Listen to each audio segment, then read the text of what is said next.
অর্থাৎ কোনো মহিলা বা কোনো পুরুষ ম্যাটার করছে না। তৃতীয় ব্যক্তি কিন্তু রয়েছে যে আপনার এবং তার সম্পর্কটাকে কিন্তু খারাপ করছে। যে মানুষটার কথা আপনি ভাবছেন, আপনার যে ব্যক্তি পার্সন, সে কেন আপনার সাথে দূরত্ব তৈরি করছে, সে কেন আপনার সাথে খারাপ ব্যবহার করছে? কারণ তাকে অন্য কেউ, কোনো থার্ড পার্টি, ঠিক আছে? তৃতীয় কোনো ব্যক্তি তাকে বোঝাচ্ছে, ভুল করাচ্ছে। এই যে চিন্তা ভাবনাগুলো, এগুলো কিন্তু কাজ করছে। কেমন? এই যে চিন্তা ভাবনাগুলো, এগুলো কিন্তু ভালো নয়, ঠিক আছে? ভালো নয়।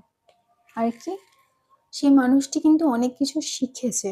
অর্থাৎ আগে যে সিচুয়েশন ছিল বা আগে যে সিচুয়েশন গুলো হয়েছিল, সেখান থেকে কিন্তু এই মানুষটি অনেক কিছু শিখেছে এবং অনেক কিছু শিখে সে নতুন করে শুরু করতে চাইছে। অতীতে যা হয়েছে সেই জিনিসগুলোকে ভুলে গিয়ে উনি নতুন করে শুরু করতে চাইছেন। কিন্তু উনার আশেপাশে যে মানুষগুলো রয়েছে, যেগুলো যে মানুষগুলি সাপের মতন, কারোর ভালো চায় না, সেই মানুষগুলি কিন্তু তাকে বাধ্য করছে আপনার ব্যাপারে চিন্তা ভাবনা না করতে, নতুন করে শুরু না করতে। এটা যে কেউ হতে পারে। কোনো তৃতীয় ব্যক্তি বলতে যে একেবারে তৃতীয় কোনো ব্যক্তি যে তার সাথে সম্পর্ক রয়েছে সেরকম নয়। কোনো পরিবারের লোক হতে পারে, কোনো বন্ধু-বান্ধব হতে পারে, যেকোনো কেউ হতে পারে। শুধু এই যে তৃতীয় ব্যক্তি, সেই ব্যক্তি চায় না যে আপনারা ভালো থাকুন, আপনারা ভালোভাবে নিজেদের সম্পর্কটাকে এগিয়ে নিয়ে যান। সেটা কিন্তু এই তৃতীয় ব্যক্তি চায় না। সেই জন্যই কিন্তু সে জেলাস বলাটা ঠিকই হতে পারে, ঠিক কিছু ক্ষেত্রে হতে পারে সে হয়তো অন্য কিছু চায় আপনাদের থেকে, বা সে হয়তো নিজে ভালো নেই তাই আপনাদের ভালো রাখতে চাইছেন না। সেই ধরনের কিন্তু আমি সিচুয়েশন দেখছি। আর কি ভাবছে এই মানুষটি? এই মানুষটি কিন্তু হার্ট ব্রোকেন। আপনি একা কিন্তু কষ্ট পাচ্ছেন না। এই মানুষটি কিন্তু কোথাও না কোথাও কষ্ট পাচ্ছে। এই মানুষটিও কিন্তু কষ্ট পায়।